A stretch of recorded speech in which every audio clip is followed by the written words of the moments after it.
Resignation letter கொண்டு வந்திருக்கீங்களா? அப்படி வச்சுட்டு போங்க. நான் எதுக்காக ரிசைன் பண்ணணும்? இத பாருங்க, இன்னிலிருந்து நீங்க என்னோட பிஏ.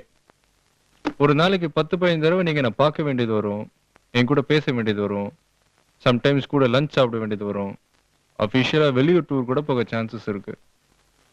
அந்த மாதிரி நேரத்துல உங்க மனசு உங்க கண்ட்ரோல விட்டு ஸ்லிப் ஆகலாம் இல்லையா? சாரி சார், நீங்க இன்னும் என் கேரக்டர் புரிஞ்சுக்கல. எனக்கு என் மேல நம்பிக்கை இருக்கு. ஒரு சேலஞ்சுக்காக வேணும்னா நீங்களா என்ன அனுப்புற வரைக்கும் நான் உங்க பிஏவா ஒர்க் பண்றேன்னு அக்ரிமெண்ட் போட்டுக்கலாமா? உங்களுக்கு தான் அக்ரிமெண்ட் ரொம்ப பிடிக்குமே.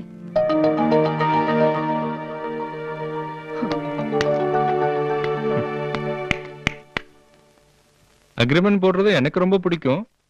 ஆனா என் வைஃபுக்கு அது சுத்தமா பிடிக்காது. இப்பெல்லாம் என் வைஃபுக்கு பிடிக்காத எந்த காரியத்தையும் நான் செய்யறதே இல்லை.